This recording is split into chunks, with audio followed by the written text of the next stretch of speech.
Okay,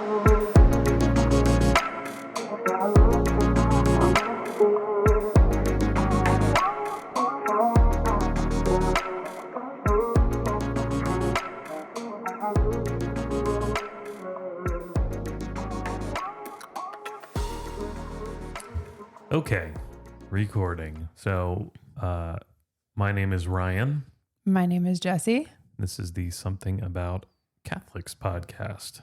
And if you haven't already guessed, the topic for this week is the canonization of two new saints. And I'm going to be talking about Carlo Acutis, and you're going to be talking about whom? Saint Pier Giorgio Frassati. Here you go. Say that 3 times fast. I'm even questioning every time I say it in preparation. So just to kick us off here, I think we've spoken a little bit about what it means to be a saint in the past, but I wanted to just briefly go back before we talk about these two. And how does the Catholic Church decide someone is a saint? It's typically a pretty rigorous and multi-step process that's overseen by the Vatican.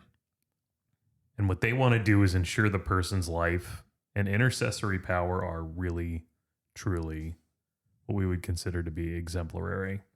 And so as that unfolds, the biggest and typically most difficult piece, I would say, is the initial waiting period and local investigation.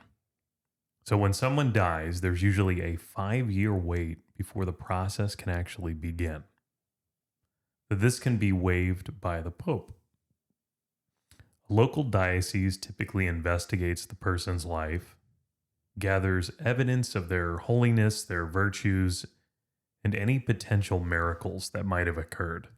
And if they approve it, the individual is declared a servant of God. The second piece of the puzzle is a declaration as venerable. So the Vatican will review the evidence that the local diocese performed in their investigation. And if the Vatican deems that the person demonstrated heroic virtue, they become declared as venerable. And that's before blessed? Correct. That's step number 3. So we call that beatification. That's the major milestone where the individual is considered blessed.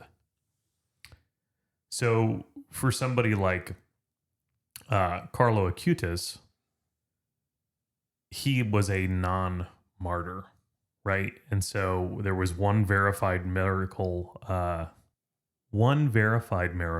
attributed to their intercession after death is considered a requirement.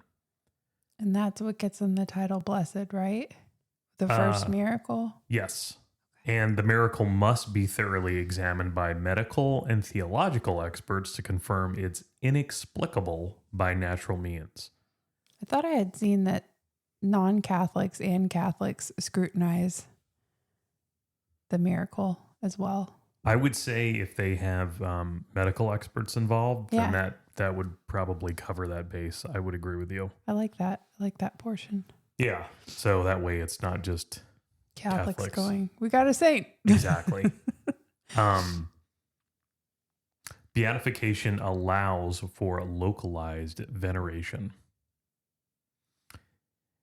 And then finally, step 4 is considered canonization, which is where we are today, right? So to become a full saint, a second verified miracle is typically needed. And if that's confirmed, the Pope has the ability to declare them a saint in a formal ceremony, opening the door for worldwide devotion. So those are the pieces of the canonization process and what these two have gone through. And that's what happened today. Right. Yay. Do you have a sound effect? Do I have? Yes, I do. There we go. Hear that?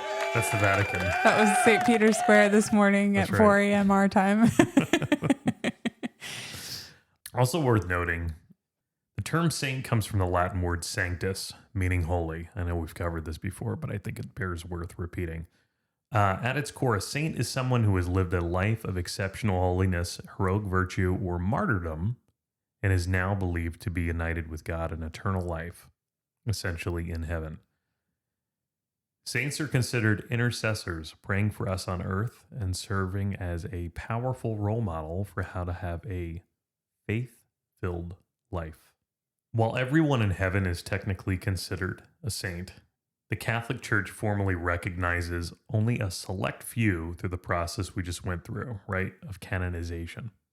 This official declaration allows for universal veneration. And what that means is churches could be named after them, feast days celebrated in their honor, and their stories and how they became saints should be shared in order to inspire the faithful. It's also worth noting that sainthood is not normally reserved for ancient monks or dramatic martyrs. It really is about everyday holiness that can flourish, I think, poignantly in today's world. So I think that that's a big deal with this Carlo Acutis, because to have somebody that's actually a millennial be considered a saint, and somebody that knew how to use play video games, use smart devices, computers, all those things, and we have a saint that even use social media to some degree, right? And it'll speak to everyone, but it'll speak to younger people as well. Yeah, I think it's very important. And the saint that I'm going to talk about died at a younger age too, so it's also applicable that they both be canonized on the same day. Yeah, I think it's a really interesting lens to look at these brand new saints through. So let me talk a little bit here about now Saint Carlo Acutis. So Carlo Acutis was born on May 3rd in 1991 in London to pretty affluent Italian parents, Andrea Acutis and Antonia Salzano. His family relocated from London to Milan, Italy, where they lived in a household with initially a lukewarm Catholic practice. Carlo, from a very young age, showed a self-initiated passion for faith that even reignited his mother's own spirituality. And so by the age of 3, he became fascinated by religious sites, often asking to visit churches. And then by 7 years old, he received his first communion. It was a pivotal moment in his life because he committed to the daily Eucharist, calling it his highway to heaven, and shared his belief. My secret is to contact Jesus every day. He developed a deep devotion to the Blessed Virgin Mary, whom he affectionately called the only woman in his life, and prayed the rosary often. Carlo lived by guiding principles like sadness is looking at ourselves, happiness is looking toward God, and the only thing we have to ask God for in prayer is the desire to be holy. As a teenager, Carlo balanced faith with everyday joys. He loved playing video games. Again, this just throws me for a loop, but loved playing Pokemon games and Super Mario Brothers. He also enjoyed soccer and played the saxophone. His holiness shone through in quiet acts of service. He tutored peers, secretly used his own pocket money to help the homeless, volunteered at soup kitchens, and donated his allowance to those in need. He even coded programs to assist the needy, showing an early blend of tech and charity. At around age 11... Oh, we're only at 11. I know. It's crazy, right? Carlo taught himself programming and channeled it into evangelism. Over 2.5 years, he cataloged 187 Eucharistic miracles from around the world into a comprehensive online database. The website, his most significant contribution, has inspired countless people and earned him the title Cyber Apostle of the Eucharist. Seems like a new one. It continues to be exhibited globally, providing his tech-savvy approach to faith. And we got to see it at our church, right? Yeah, I believe so. Through. Yeah, Yep. It was really neat. I didn't know there were so many until that. Right. I know. It's crazy, isn't it? Mm-hmm.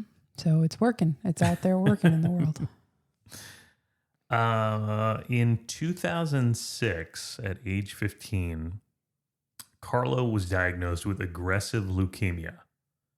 He faced his suffering with extraordinary serenity, offering his pain for the Pope, the Church, and others. Mm-hmm. And in October of 2006, he passed away. Uttering these final words, "I'm happy to die because I've lived my life without wasting even a minute of it on anything unpleasing to God." Wow. I think that's just astonishing to think about, because so much of the culture today and so much of what we know in the millennial generation, of which you and I are actually a part of, is very much a me culture. Yeah.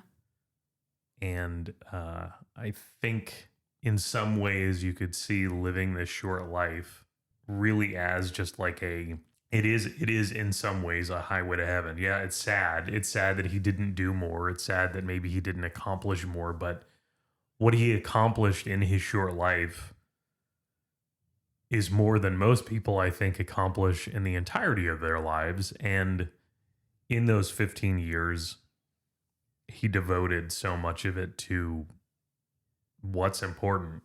Yeah, it's something to strive for. I think the fact that he died so young makes people stop and notice even more. Oh, he accomplished this much in his life.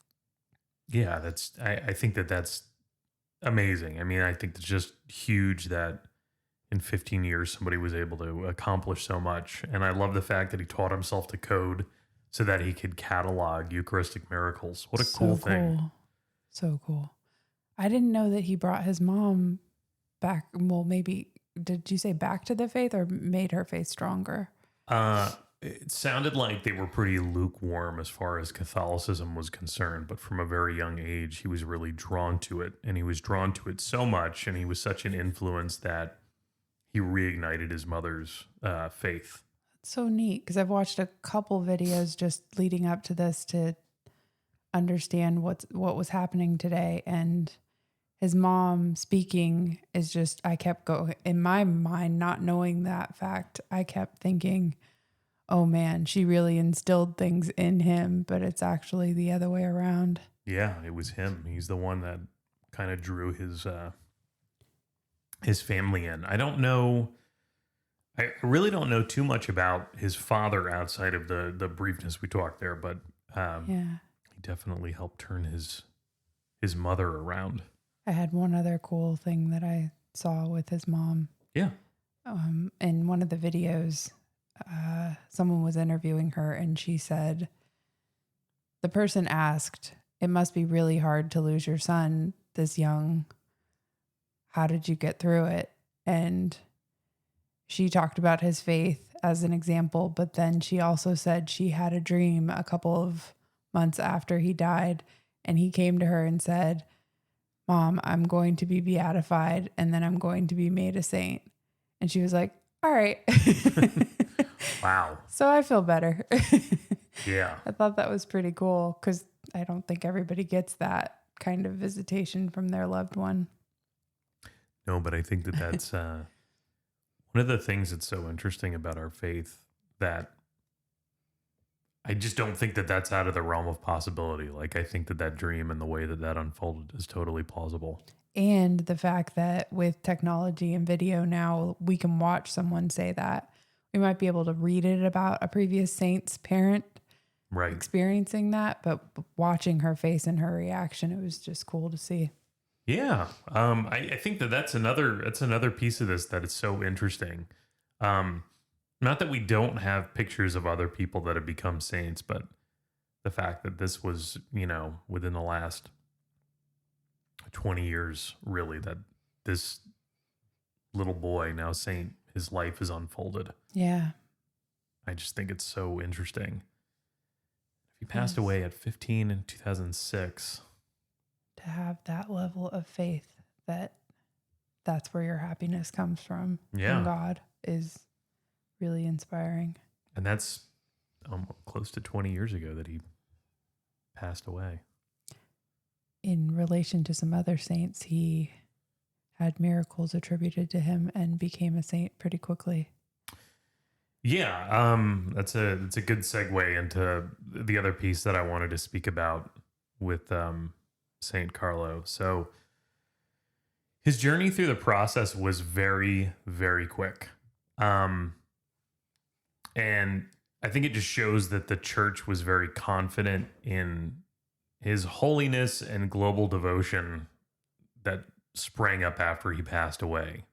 So again, he passed away in 2006. He was declared venerable in 2018, beatified in 2020, and then canonized in 2025. So from 2018 to 2025, it's like a rocket ship. It went so quickly in terms of going through that process that we talked about earlier and becoming a saint. And he's actually the first saint born in the 90s. And some of the miracles attributed to him, right? You have to have 2 miracles, it sounds like, in order to become a saint. And the 2 miracles are as follows. P.S. doesn't mean that you won't have more miracles after that, but Right. before. So the first miracle that led to his beatification goes like this. In 2013, there was a Brazilian boy named Matthias Vianney, Vianna, and he was suffering from a rare, life-threatening pancreatic disorder that left him unable to eat solid food. His mother prayed fervently to Carlo for intercession. Suddenly, Matthias experienced a complete healing. Doctors confirmed it was medically inexplicable. The miracle was verified, leading to Carlo's beatification on October 10th, 2020. And almost a decade later, in 2022, the second miracle occurred, leading to his canonization. A Costa Rican girl named Valeria Valverde endured severe head trauma from a bicycle accident. Doctors gave her very little chance of survival. Her mother made a pilgrimage to Carlo's tomb in Assisi and prayed for his help. I didn't know he was buried in Assisi. That's interesting. I thought that's where they lived at one point. Was it not? It might be. Oh, his family. I thought they at one point moved there. I just saw the Milan, Italy. That very day that her mother made the pilgrimage to the tomb, Valeria began breathing on her own, regained movement and speech, and a follow-up CAT scan showed her brain hemorrhage had vanished entirely.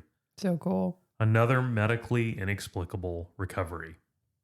So you could see how he had such a rapid path to sainthood. And it's so interesting to not only catalog Eucharistic miracles, but actually have 2 miracles occur after people used you in intercessory prayer following your death. Yeah. I just think that's really cool. It is cool. Now he's officially a saint here on September 7th, 2025. Were you looking at your board to see if you had another sound effect? No. Were you just thinking about it? Just thinking about it. It's awesome. So that's what I have on Saint Carlo Acutis. Now we can say, Saint Carlo Acutis, pray for us. That's right. Yeah, that was interesting to hear at Mass today, too. Was. We heard it for both saints. Is it my turn to talk about It is Saint your turn. Pierre? All right. I knew nothing about him going into this, so I'm pretty excited to now have the knowledge. Saint Carlo, I had a little bit of knowledge about. St. Pier Giorgio Frassati. He was born Pier Giorgio Michelangelo Frassati in Turin, Italy on April 6, 1901, and he died at the young age of 24 in 1925. His mother was Adelaide Amentis, who was a painter, and his father was Alfredo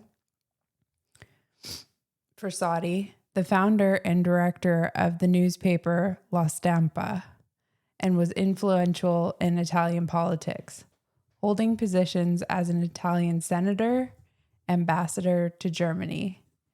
So he came from a wealthy family, but he gave away most of what he had during his life.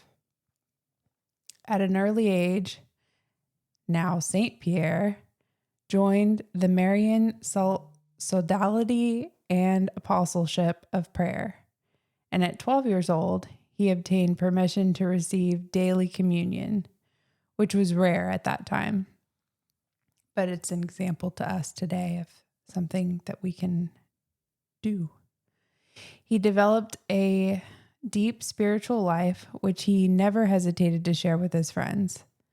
The Holy Eucharist and the Blessed Virgin were the two poles of his world of prayer. At the age of 17, he joined the St. Vincent de Paul Society and dedicated much of his spare time to serving the sick and the needy, caring for orphans, and assisting the demobilized servicemen returning from World War I. He spent most of his life helping the poor. He went to school to become a mining engineer, saying so that he could, quote, serve Christ better among the miners. What little he did have, Pier Giorgio gave to help the poor, even using his bus fare for charity, and then running home to be on time for meals. The poor and the suffering were his masters, and he was literally their servant, which he considered a privilege. Some quotes that I found from him that were poignant about the subject of serving the poor and the sick. One of his quotes, "All around the sick and all around the poor, I see a special light which we do not have. What wealth it is to be in good health as we are. We have the duty of putting our health at the service of those who do not have it." His charity did not simply involve giving something to others, but in giving completely of himself. This was fed by daily communion with Christ in the Holy Eucharist and by frequent nights in adoration. By meditation on St. Paul's hymn of charity, 1 Corinthians 13, and the writings of St. Catherine of Siena. St. Pierre said, "Learn to be stronger in spirit than in your muscles. If you are, you will be real apostles of faith in God."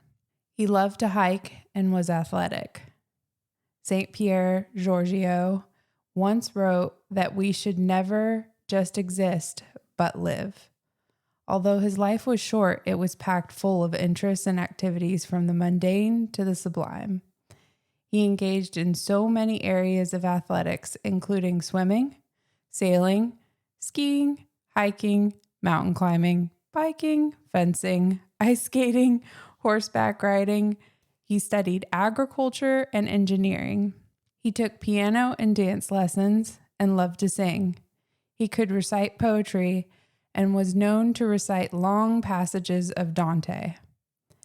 He translated books from Latin to Italian. He was a meticulous collector. He spoke several languages.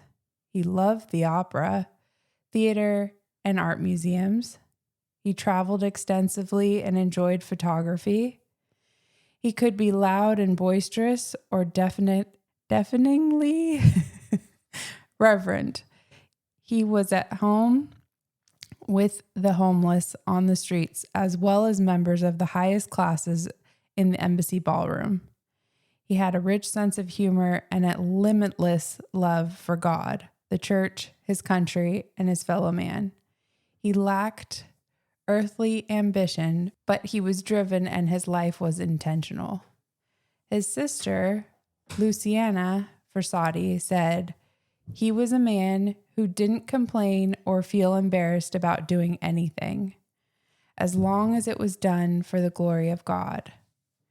And so he could be seen moving the pews in church and sweeping the floor, laying the altar cloths, carrying plants, changing the water in the vases, setting out the sacred vestments, and helping the priest to vest. He could be limping along on a crutch, pale and tired after one of his mountain excursions, or happy, healthy, and full of strength. It didn't matter. I thought that was amazing that his sister saw that in him. I like that he was adventurous. Yeah. And I love the spiritual motto that he used to kind of accompany his mountain climbing. I'm getting to that. I love it. You want to say it? Once I get to it, I'll point to you. So the mountains for St. Pierre also meant the joy shared with his companions, either his dearest friend or perhaps more improvised companions for whom he expressed all his kindheartedness and generosity. He took upon himself the burden of those who were a bit slower or tired. At times he would say his foot hurt and he needed to stop and rest so as not to humiliate those who really needed to do so. Or he would go back and forth between the mountain and the plain in order to lighten the backpacks of those who were a little weaker. He did all of this with a good spirit, and nothing could destroy, not even fatigue. With a rather off-key voice, he would start singing a song for the group, or in the silence of the camp, he would invite everyone to pray before going to sleep. Another quote I found from him: "Every day, my love for the mountains grows more and more. If my studies permitted, I'd spend whole days in the mountains contemplating the Creator's greatness in that pure air. He would play games with others he hiked with, making bets, saying things like, 'If I beat you to the top, you'll go to mass with me,' or 'If I beat you to the top, you'll go to adoration with me,' and often would use their hike together to talk about God. He urged his friends and acquaintances, verso le alto, which means to the heights, which is now St. Frassati's enduring motto, expressing his lifelong aspiration to always strive for spiritual and personal excellence, to strive ever always toward the top as one does when hiking, but this can also be used in relation to our spirituality. His politics were influenced by his Christian values. He didn't back down. Like his father, he was strongly anti-fascist and did nothing to hide his political views. He physically defended the faith at times, involved in fights, first with anti-clerical communists and later with fascists, participating in a church-organized demonstration in Rome. On one occasion, he stood up to police violence and rallied the other young people by grabbing the group's banner, which the royal guards had knocked out of another student's hands. St. Pier Giorgio held it even higher, while using the banner's pole to fend off the blows of the guards. Just before receiving his university degree, Pier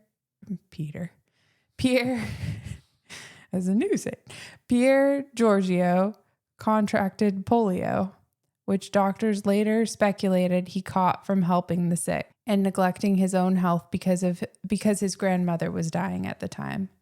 After 6 days of terrible suffering, St. Pier Giorgio died at the age of 24 on July 4th, 1925.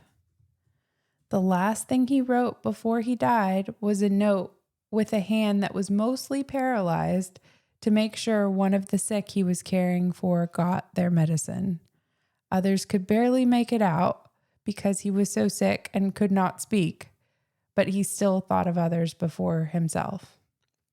Now, I watched a little bit of the ceremony today for their canonization, and Pope Leo noted during the canonization that St. Pier once said, "The day of my death will be the best day of my life." Wow. How many of us can say that? Yeah, that's pretty remarkable, actually. It is remarkable. And such a young, again, another young life. But it's interesting how it seems to give you and I so much energy to talk about because it is truly remarkable. It is remarkable. I agree. St. Pier Giorgio's funeral was huge. The streets of the city were flooded with a multitude of mourners who were unknown to his family, the poor and the needy whom he had served so unselfishly for 7 years. Many of these people, in turn, were surprised to learn that the saintly young man they knew had actually been the heir to the influential Frassati family. Saint Pope John Paul II, at the time, just Pope John Paul II, after visiting his original tomb in the family plot in Cologne, said in 1989, quote, "I wanted to pay homage to such a young man who was able to witness to Christ with singular effectiveness. In this century of ours, when I was a young man, I too felt the beneficial influence of his example. As a student, I was impressed by the force of his testimony." And St. Pope John Paul also called him the saint of the Beatitudes. His mortal, so St. Pierre's mortal remains were found completely intact and incorrupt on their exhumation on March 31st, 1981. So I think that's like 60 years after his burial. That's amazing to me. They were transferred from the family tomb in Cologne to the cathedral in Turin following his beatification in 1990. Interesting. So he had a little bit slower process than St. Carlo that we just learned about, but still within the same century, I guess. Many pilgrims, expressly students and the young, come to the tomb of, my writing says blessed, but now it's Saint Frassati to seek favors and the courage to follow his example. And today he becomes an official saint. And then I had a little bit about the two miracles that were recognized by the Vatican, paving the way to his sainthood. The first miracle was in 1933, and it was the healing of Domenico Salon from a severe spinal tuberculosis and paralysis.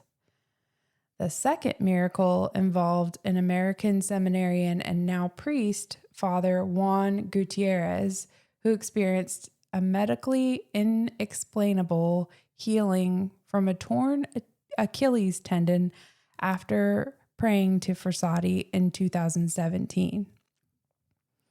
And the second one I just wanted to talk about really quickly because I thought it was really neat. It was another video that I watched, and it was Chris Stefanik. Yep. Interviewing him. Right. Actually interviewing Father Juan, another thing that is rare to see, the person who experienced the miracle and having a video. Wow. But because it happened in 2017 and he's still alive. So originally he was a seminarian when it happened, when he hurt tore his Achilles tendon. He was playing basketball in the seminary, and he heard a pop, and he thought, that's probably not good. And then he tried to like hobble over to one of the chiropractors at the seminary, and that chiropractor said, well, you probably just examined him and then said, you probably just pulled something. I'll give you some stretches each day to help work on it. And the stretches didn't help. I think he did them for about 2 weeks, and he kept going back going, I don't think this is really helping. He ended up wearing an ankle brace for a little while. The chiropractor said, okay, if you're not getting better with stretches, I really think you need to go see a doctor and have a scan done because this is probably more serious than what I originally thought. And so he wore an ankle bracelet Right. for a couple of weeks, still was not getting relief, then went to a doctor to be examined. That doctor took a scan of his ankle, called him immediately and said, "Oh my gosh, you've torn your Achilles tendon. I can't even believe you've been like hobbling around all this time and not like immediately going to the emergency room." And then so after that phone call, he basically had the news he was going to need to have surgery for the torn Achilles tendon. And he said he went on Dr. Google. Dr. Google's pretty scary. The worst place to go. Yeah. And reading about the surgery and then the recovery time and how long that can take scared him. And he went to pray at one point, and he was sitting in the church and he was thinking, who should I ask for help with this? Maybe I'll say some sort of novena or something like that. And a voice in his head said, "How about Saint Pier Giorgio Frassati?" Wow. But not Saint, just how about Pier Giorgio Frassati? Because at that time, Pier had just had one miracle happen, the first one that I talked about. That's not getting as much play up because I didn't see the video on him, but still cured from spinal tuberculosis. But back to Father Juan. Father Juan heard that voice in his head. How about doing a novena to Pier Giorgio Frassati? And he didn't have the words for it because often if we have a novena now, we have a blueprint that's been made and we can follow it day by day. But he made his own simple prayer. Please intercede for me. Please bring my prayers to God. And if possible, ask God for my healing of this Achilles tendon issue. And he said a couple of days into that novena, he was sitting in the adoration chapel and he felt a warmth on his feet. And he immediately thought something was on fire in the adoration chapel. And he was like looking around under the pew and no, nothing's on fire. And then he noticed that it was more from his ankle area. And he thought to himself, still, even praying this novena, this can't be happening to me. It's such a small thing. I can't believe this would, my healing would be worthy. But he kept praying. And then he continued his novena and finished it at 9 days. And somewhere in there, he realized he had stopped using an ankle brace. And he was getting around normally. And so it was time for, like a week or two after, it was time for him to go back to the doctor. And this time it was a surgeon who would do the surgery. And the surgeon showed him the scan that he had already known about. And he said, "What did your previous doctor tell you about what would happen if you had this torn Achilles tendon?" And he said, "The only option would be surgery. And that's why I'm here to see you today." And the doctor goes, "All right, so I think I should examine you next." And he told him to lay down on his stomach. And he went over to his Achilles tendon area and he felt around a little bit. And he said he heard, And Father Gutierrez goes, "So I went, And the doctor said, is it painful there?" And Father Gutierrez was like, "It feels kind of like when you're healing a strained muscle. It's kind of sore, but it doesn't hurt." And the doctor was like, "Okay, I'm going to have to press a little bit harder. I'm sorry about this." And he pressed harder and it still wasn't awful painful. It was just kind of uncomfortable. And he felt around for a while, had him sit back up, and he looked at him and he goes, you must have someone pretty hefty praying for you in heaven. And he was like, why? And he goes, I've never felt around on someone's Achilles tendon and not felt the space of where they're, it's come apart. And he was like, wow. So he said to the doctor, he actually in the video says he thought to himself, don't ask him anything faith-wise for himself. Just ask medical questions. And one of the questions was, does this happen? And the doctor was like, no, and not this quick. Like between the time that he had torn it and the time that he had come to see him. Wow. And no, it's so cool. And then, so he asked that doctor, can I get that in writing? So he got that in writing. And then he went back. And the most interesting thing to me is he just went about his life. He did not think, I need to report this. Right. Because to him, it was so small what had happened. And he said what he's learned through this whole process is that grace is not rationed. You can come to God even with the small things, that you can ask him for miracles, even if to you they feel small. God loves us so much and he wants to do things for us, but we just need to ask, was his entire message.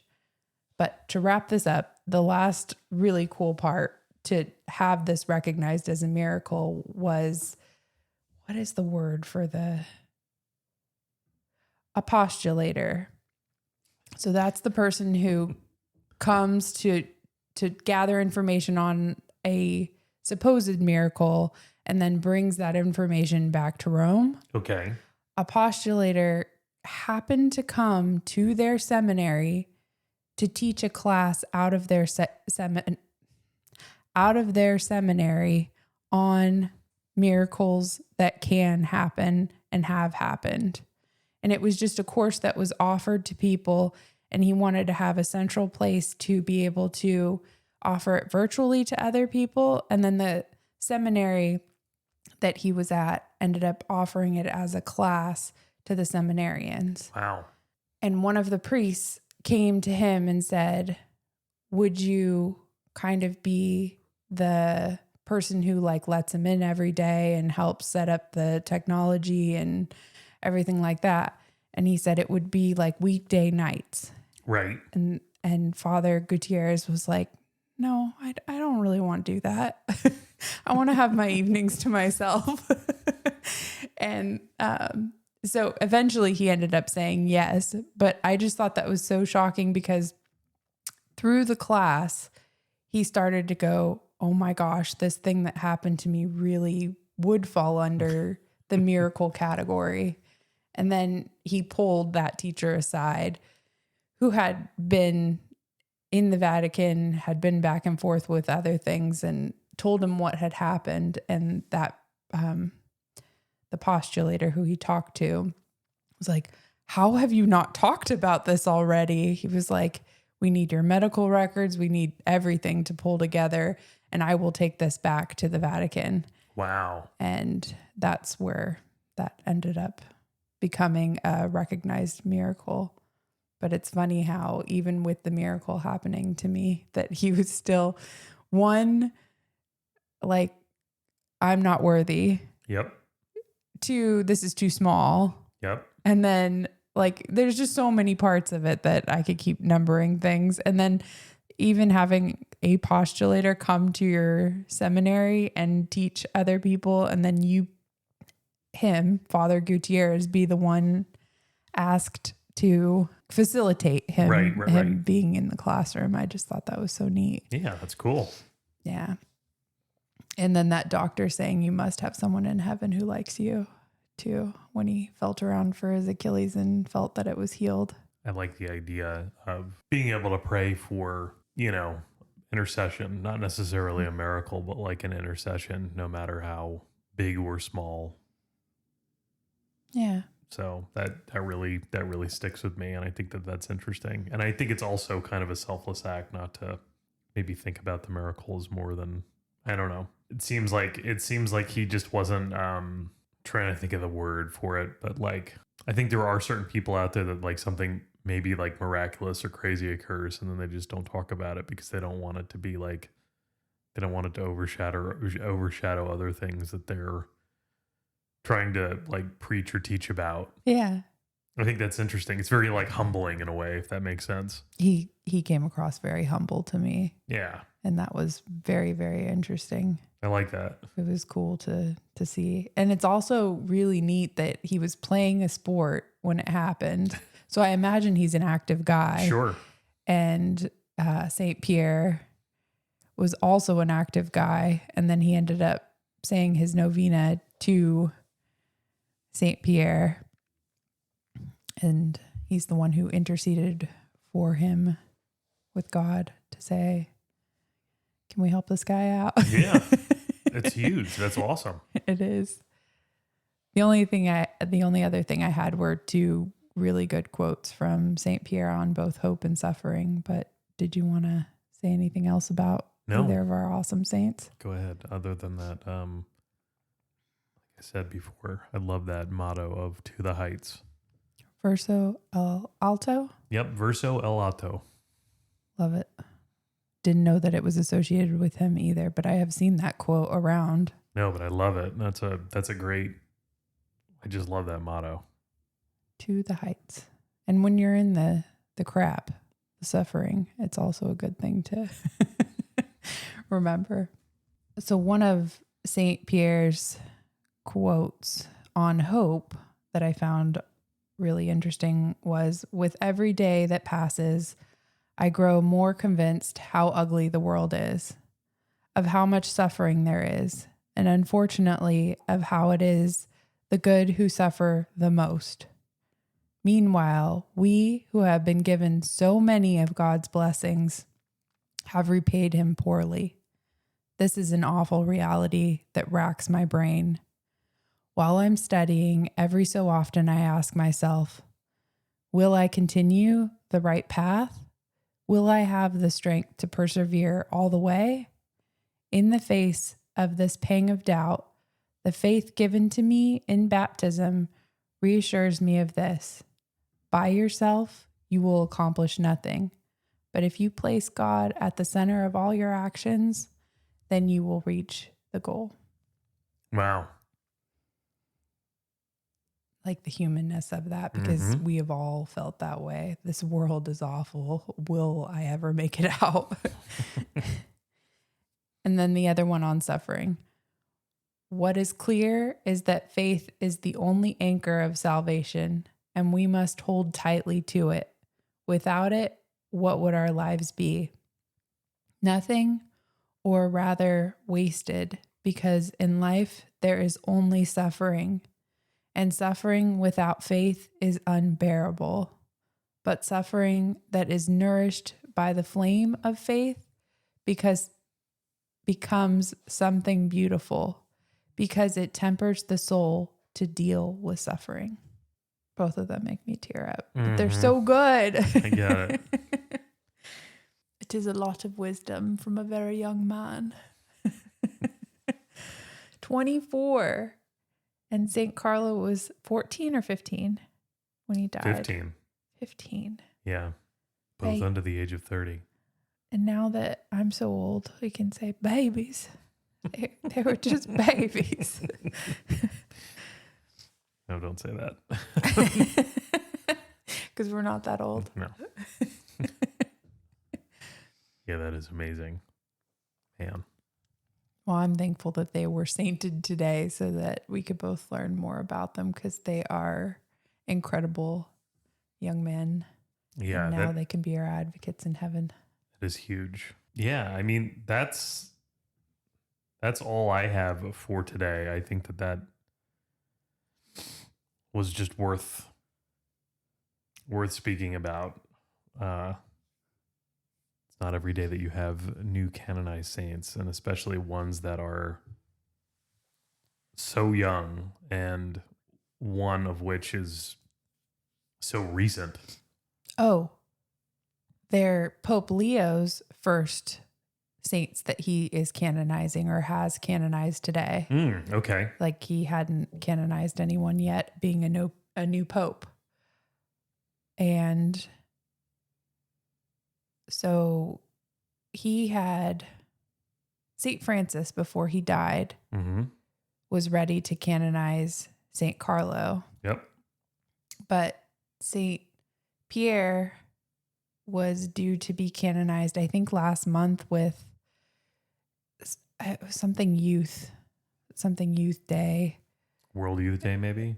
It sounds familiar, but something like that. And he changed it so that they would be on the same day because there's so many correlations with them being younger saints and just the aspirations and lives that they lived. And it does seem very poignant for them to be canonized on the same day. I also wondered if they hang out in heaven. I'm sure they all do. We like to hope that they all do, for we have such a cloud of witnesses. Like if only we could be so lucky. To hang out with the saints? Yeah. Well, we're all supposed to be aspiring to be that way, right? I've heard that. We're supposed to anyways. Yep. Well, I love this subject matter. I think this is really cool, and I just love that it's so poignant and timely, especially the fact that we have a saint, someone almost to like aspire to, in lieu of all of the technology that surrounds us, especially in our recent discussions of things like AI, and that Pope Leo is already on the case. Yeah. I think that's really cool. It is. And it's almost like one saint showing how technology can be used in a good way. I think I also saw how he would limit his time with technology, like video games specifically, that he would limit the time doing that so that he could do other things to keep him close to God. And then St. Pierre, the opposite in a way, still similar in age, but the opposite of being outside and enjoying the things that God's made around us. Right. I agree. It's reminders of both of those things, how they can both be great things. It's very cool. Yeah. Well, with that, thank you for listening. St. Carlo and St. Pierre. Pray for us.